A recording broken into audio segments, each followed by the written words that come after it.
Bonjour frères et sœurs. Quand Corinne m'a demandé de faire cette introduction, c'est sûr que je me suis dit, qu'est-ce que je pourrais leur dire? Parce que ça fait quand même quelques années que nous cheminons ensemble avec l'imitation de Jésus-Christ et ce Jéricho. Donc, nous savons ce que nous faisons, nous savons ce que nous cherchons et nous connaissons encore le message de Jéricho. Mais, vous savez, assez souvent, on pense être dans la connaissance des choses par notre tête et notre cœur n'est pas toujours en adéquation avec ce que nous vivons. Alors, le message de Jéricho est en sous-titre « Comment vaincre ce qui nous empêche d'avancer ». Ce titre nous ramène à ce moment de travail que nous avons eu pendant ces 4 années, même un petit peu plus, avec l'imitation de Jésus-Christ, où le message que je faisais passer régulièrement, c'est débarrassons-nous de tous les boulets, de tous ces défauts, de tous ces péchés qui nous empêchent de nous connecter au Seigneur. Et je vous ai encouragé à ne pas chercher à vous débarrasser de tout ce qui vous gêne, parce que c'est très compliqué avec notre vie, mais de choisir un péché, un défaut, et pas forcément le plus lourd, mais commençons par le plus petit. Un défaut par an, et de le travailler, de l'éliminer, et de commencer chaque année à en éliminer un. Donc, je ne vais pas vous relire le texte de Jéricho que vous connaissez, mais vous rappelez bien l'histoire, Josué 6. Vous connaissez très bien cette histoire, ce n'est pas la peine qu'on puisse le relire. Donc, je vais passer directement au message que nous porte ce texte. Donc, je disais, après une 4e année de préparation avec le livre de l'imitation de Jésus-Christ, nous nous préparons à vivre une nouvelle année pastorale 2025-2026, puisque cette occasion nous est donnée par notre Église. Chaque nouvelle année est, paraît-il, un salut offert à toute personne croyante vivant en ce monde. Je dis à toute personne croyante vivant en ce monde. Alors, comme le 1er janvier de chaque année civile, tout ne sera que paix, joie, fraternité, abondance de bonheur, partout, pour tout le monde. Voilà ce que nous espérons. Nous savons bien que c'est beaucoup plus compliqué que ça. Nous avons l'année civile où nous souhaitons la bonne année à tout le monde. Et l'année pastorale qui commence, nous prenons des résolutions. Eh bien, ça devrait être tout cela, la paix, l'amour, le partage, l'accueil.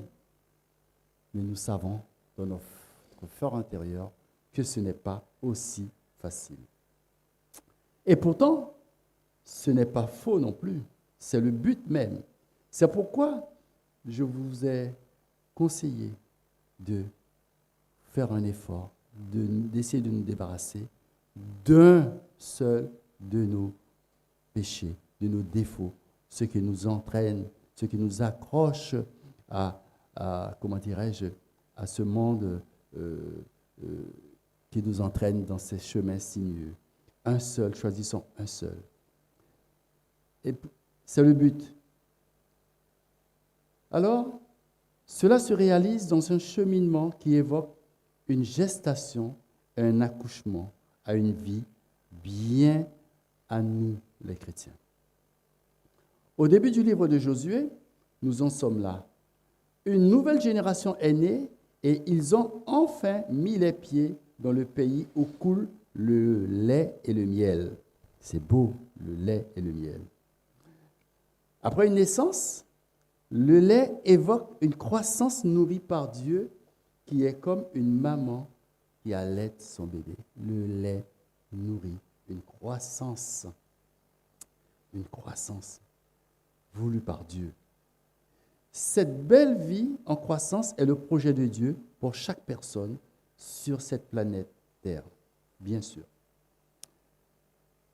car il aime chacun de ses enfants, chaque peuple, comme si chacun était unique, précieux, choyé. C'est ce que nous dit la bonne nouvelle du Christ. Comment se fait-il alors que dès leur premier pas en terre promise, les Hébreux butent sur une citadelle? La promesse était belle, la terre promise. Mais dès qu'ils y arrivent, il y a un problème. Alors, comment vont-ils poursuivre leur chemin? Comment est-ce que Dieu les aide? Voilà de quoi nous parle ce texte. Serait-ce l'histoire de l'invasion et du massacre d'une population par un autre? On pourrait le croire, parce que c'est ce qui arrive. Mais en réalité, ce n'est pas tout à fait cela. Moi, je n'y crois pas. Car ce texte n'est pas un livre d'histoire, ce n'est pas un texte historique. Ce texte, autrement dit, ce n'est pas, je vais le dire, ce n'est pas un livre historique, ce n'est pas le sujet, mais une prédication. C'est un manuel de savoir-être avec Dieu et avec notre prochain, comme d'ailleurs toute la Bible. Elle parle du présent, de la vie de son lecteur. Quand on lit l'Évangile, c'est un message qui nous est donné. Beaucoup de paroles de la Bible sont des récits. Pas un enseignement, mais un récit. Car un récit nous permet de rentrer dans le tableau qui nous est présenté, à notre niveau d'évolution, à notre niveau de compréhension. Nous pouvons vivre la scène. Voler et tuer ne fait pas partie du programme. Et c'est ce qui se passe à Jéricho. Une fois que les murs sont tombés, tout le monde est massacré. C'est ce qui se passe. Donc on pourrait croire que Dieu leur a donné la force, le pouvoir, non seulement de faire tomber ce mur, mais est-ce que Dieu leur a dit de massacrer? Et c'est là que l'ambiguïté se pose. Quand nous réussissons, quand nous atteignons nos objectifs, est-ce que nous restons en communion avec Dieu? Quand nous avons atteint tout ce que nous voulons, est-ce que nous restons cette personne que Dieu a accompagnée, a donné la force de vaincre, j'allais dire, les obstacles? Est-ce que nous ne changeons pas dans notre fort intérieur? Posons-nous la question. Au point de vue historique, le peuple hébreu commence en Canaan vers le XIIIe siècle avant notre ère. À cette époque, Jéricho n'était pas une ville et il n'y avait pas de rempart. Les preuves archéologiques sont formelles sur ce point. Elles révèlent que Jéricho est une plus ancienne ville du monde, existant dès le 9e millénaire avant Jésus-Christ. Que cette ville ait été détruite au XVIe siècle avant Jésus-Christ et qu'elle ne sera réoccupée que vers le 7e siècle avant Jésus-Christ. Donc, point de rempart, point de roi, ni d'armée, point de ville, point de massacre au XIIIe siècle, quand les Hébreux se constituent en peuple de Canaan. Vous allez dire, mais qu'est-ce qu'il est en train de nous raconter? Cela veut dire qu'une lecture spirituelle de ce texte n'est pas une invention des chrétiens modernes. Ce n'est pas du tout une invention. Mais que le sujet de ce texte, dès sa rédaction, n'est pas de faire de l'histoire. C'est un traité portant sur la façon de vivre les promesses de Dieu pour nous. Les aventures des Hébreux nous parlent des difficultés sur le chemin, de comment les surmonter avec l'aide de Dieu. Nous avons ici un mode d'emploi du salut de Dieu, un mode d'emploi, j'allais dire, le code de la route spirituelle, un mode d'emploi des promesses de l'Évangile, comme nous l'indique. Lis le livre L'imitation de Jésus-Christ. Heureusement, car si on lisait ce texte au sens historique, ce serait l'histoire d'un Dieu qui donne à un peuple le pays d'un autre et qui donne l'ordre de faire une tuerie de masse, exterminant le roi, ses guerriers, sa population civile, y compris les bébés, les veaux, les vaches, les cochons et tous les animaux. Massacrer au nom de Dieu et de la vie, impossible sur fond de décalogue qui interdit de voler, de tuer quoi que ce soit. Vous vous rappelez du décalogue. Donc Dieu ne peut pas. On a l'impression de le revivre en ce moment avec ce qui se passe en Palestine, ce qui se passe au Congo. Dieu ne veut pas cela. Au sens spirituel, par contre, il s'agit de toute autre chose. Il s'agit de dépasser ce qui nous bloque dans tout bon cheminement de vie. Ce qui est massacré, ce sont nos entraves. Ce qui est massacré, ce sont nos faiblesses. Ce qui est massacré, ce sont nos dépressions, nos pertes de sens, nos folies, nos addictions, nos défauts, nos lâchetés et notre méchanceté. Je prends en citer, vous en connaissez, parce que chacun de nous a une version des défauts, une version personnelle des défauts que j'ai cités ici. Si on fait une introspection intérieure, nous allons voir que ce que nous reprochons à un tel ou un tel, mais ce sont nos défauts à nous que nous reprochons sur les autres. Ce sont les nôtres. Alors, n'oublions pas que tout ce qui nous empêche d'avancer, c'est cela. Il est excellent que ce texte nous parle de cela sous forme d'un récit et non d'un enseignement historique. Cela nous aide à nous laisser inspirer par ce texte dans notre propre existence où nous avons nos propres chances et nos propres entraves. De plus, ce récit est un récit de miracles. Cela nous dit que nos propres forces, et notre propre sagesse sont sollicitées, mais qu'elles ne suffisent pas. Il faut la grâce, il faut l'Esprit Saint, il faut l'accompagnement de notre Dieu.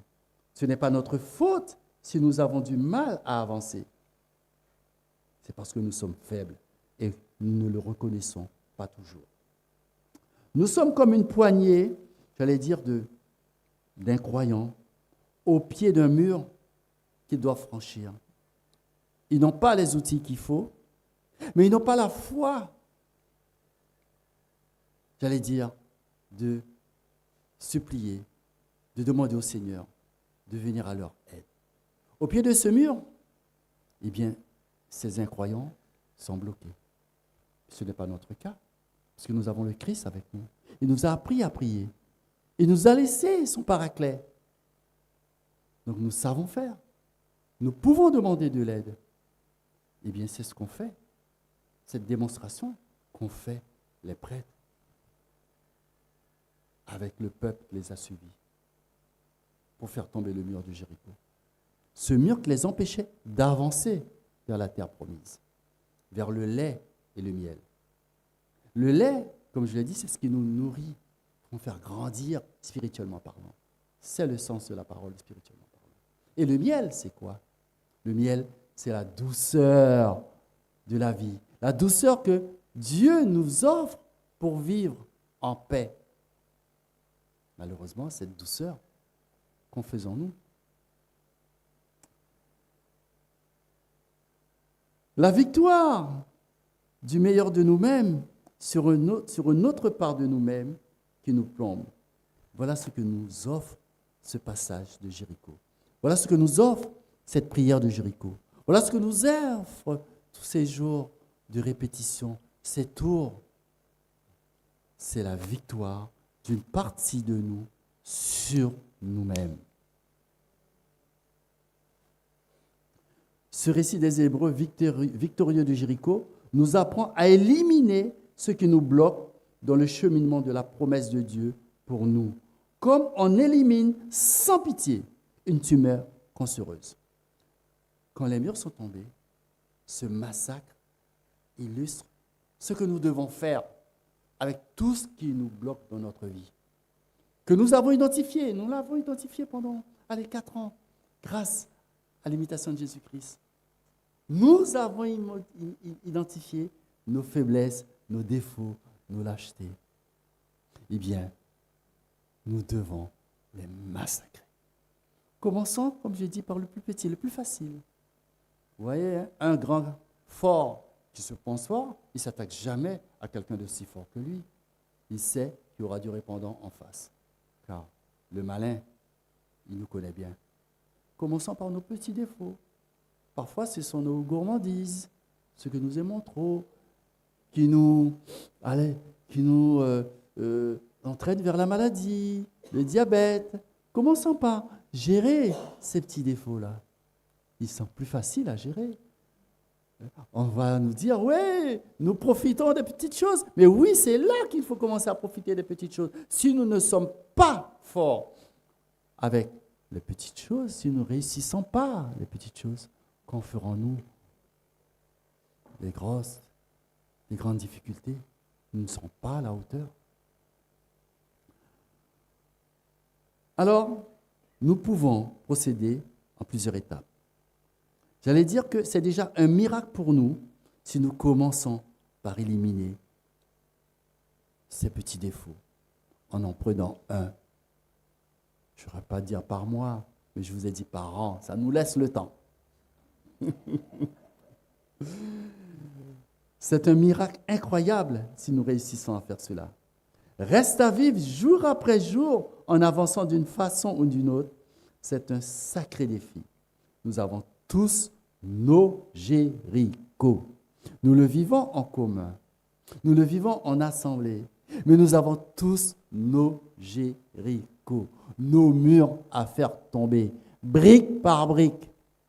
Nous le vivons. Première étape, un début de foi à la fin du chapitre 5 de Josué. Josué, face à Jéricho, se découvre accompagné par Dieu, par sa parole, par sa puissance, ou est-ce un simple humain? Est-ce nous-mêmes inspirés par Dieu? Posons-nous la question.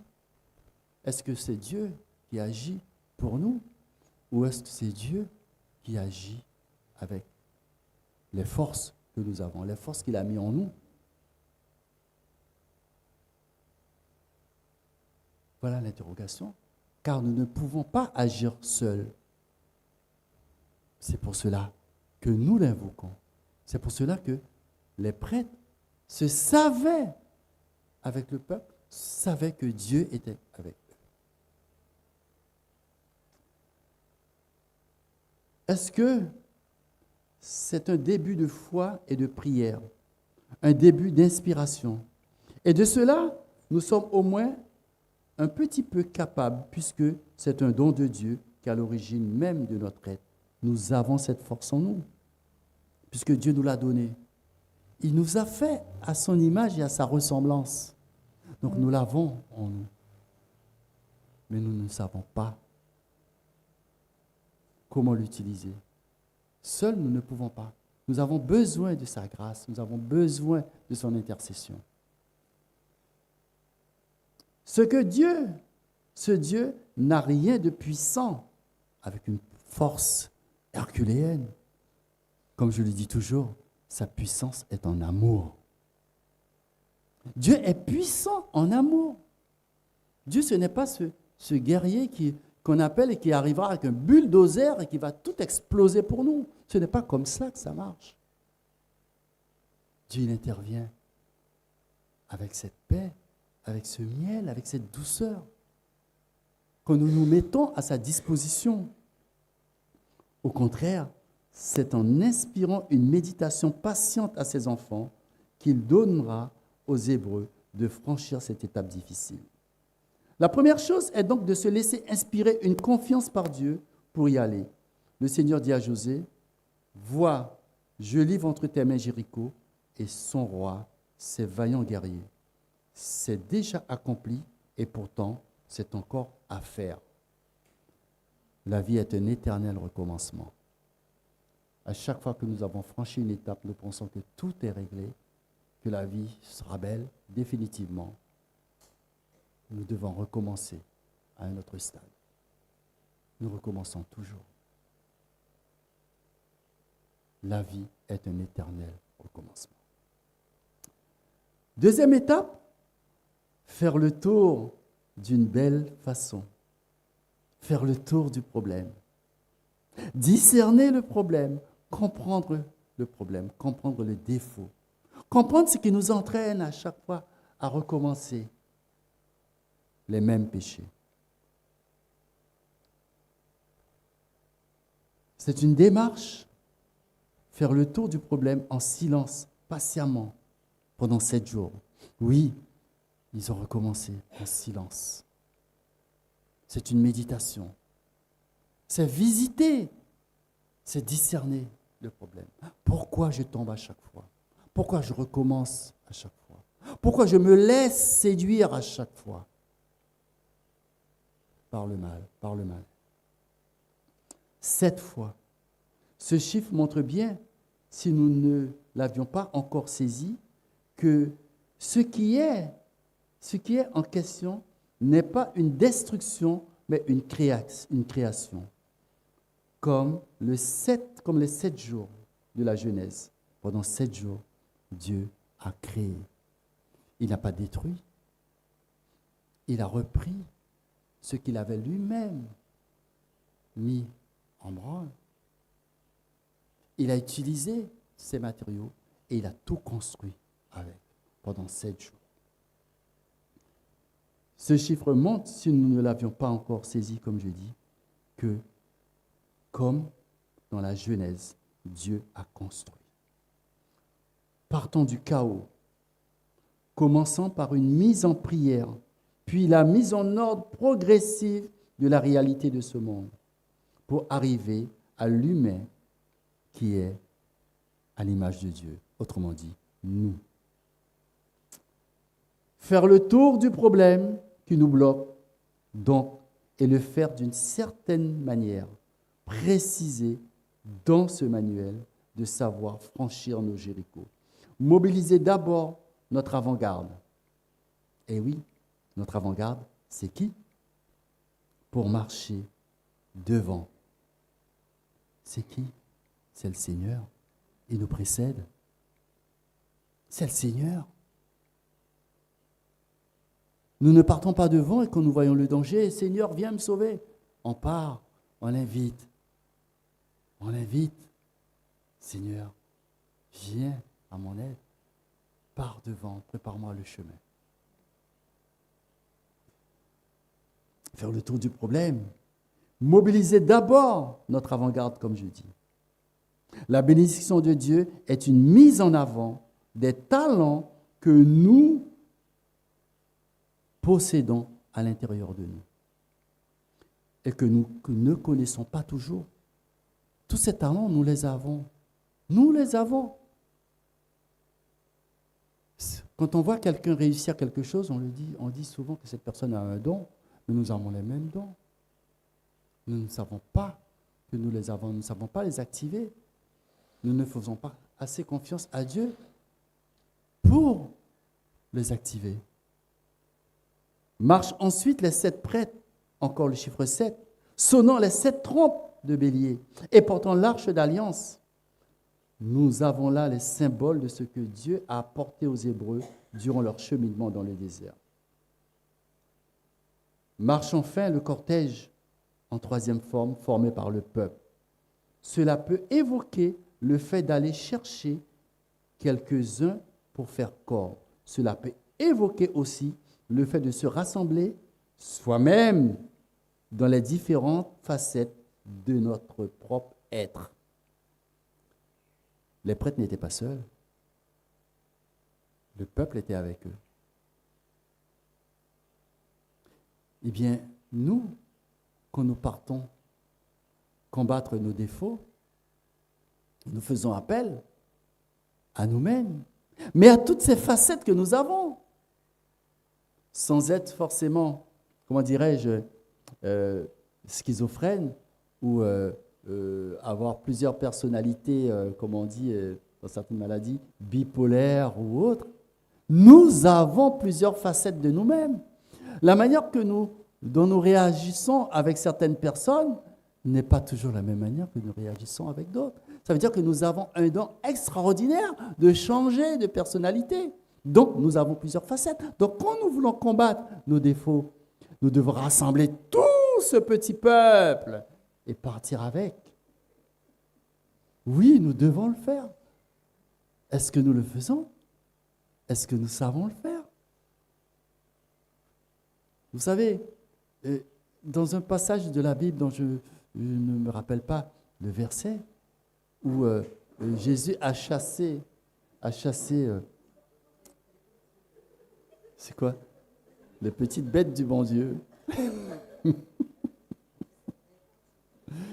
Où Jésus a chassé les démons. Vous vous rappelez, ces démons étaient légion. Vous vous rappelez de ce passage? Ils étaient légion. Ça aussi, ça devrait nous parler. Ce n'est pas forcément que quelqu'un nous ait jeté un sort avec 1000 démons à l'intérieur de nous. Assez souvent, ce sont nos multiples facettes que nous créons pour nous adapter, pour avancer, pour vaincre les autres. Nous les accumulons et nous les intégrons. Nous devons prendre ce petit peuple et partir combattre nos défauts. Ce troupe ainsi formé a la charge de faire le tour de la citadelle imprenable en silence, dans la maturation, dans la méditation, dans la concentration sur la démarche elle-même. Faire le tour le premier jour, puis le deuxième jour, jusqu'à 6 jours, puis le 7e jour, en silence, faisant simplement le tour du problème, puis retournant à leurs affaires à chaque fois, en méditant patiemment. Alors que rien ne semble se passer, la construction intérieure se fait invisible aux yeux, à nous, aux yeux des autres, mais aussi à nos yeux extérieurs. On a tendance à trop vite parler dans la prière, à trop vite nous exciter ou rentrer dans la joie dans la prière. Ce qui gêne la maturation et la méditation. Le travail intérieur de création de Dieu, ça le bloque. Le temps de notre parole vient seulement à la fin, le 7e jour, après avoir fait ce jour 7 tours de la ville en silence. Et qu'est-ce qui se passe? Le son. Et c'est là que nous devons donner de la voix. Parce que nous avons médité, nous avons identifié les défauts. Nous les connaissons. Et là, nous poussons le cri. La démonstration du Jéricho, c'est tout cela. Pour le vivre, il faut le comprendre. C'est alors, je disais, que nous vient le temps de nous exprimer. Une puissante clameur où chacun donne sa voix librement, selon ce qu'il a sur le cœur, ce qu'il a vécu, ses faiblesses, ses cicatrices, ses blessures. Tous ces tours du problème vécu dans la méditation sur ce que Dieu a fait jusqu'à présent. La muraille s'écroule alors et permet à chacun de monter devant lui-même sans s'occuper du regard des autres. Tournez ainsi pendant 7 jours avec 7 tours le 7e jour. Comme chaque fois que dans la Bible, nous avons un chiffre remarquable, le chiffre 7, c'est simplement la perfection. L'indication du 7 ne signifie pas une quantité, mais la qualité du temps à vivre. Ainsi, cela nous invite à tourner autour du problème le temps qu'il faut jusqu'à ce que nous sentions que Dieu a pu mettre un peu d'ordre dans ce chaos, nous créer un peu et nous bénir. Par contre, la mention qu'il s'agit, quand on parle de jours, et non pas de semaines ou d'années, même si j'invite à choisir un défaut à éliminer un par année, certains peuvent le faire un par mois, d'autres, exceptionnellement, pourraient le faire un défaut par jour. Mais ce n'est pas le temps qui compte. C'est s'atteler au problème. C'est vraiment s'atteler au problème et de le gérer et de ne pas lâcher prise. On peut lâcher prise sur des choses qui ne sont pas des choses futiles, mais dans le combat, on ne doit pas baisser les bras. C'est vraiment un combat. Donc, de l'ordre de quelques jours, il nous faut ces quelques jours pour faire le tour du problème en silence. Faire le tour du problème en silence. Dans la louange, pour une formation de notre être et de notre confiance. Puis, y aller de bon cœur, comme nous le sentirons, comme nous le sentons, avec l'aide de Dieu. Amen.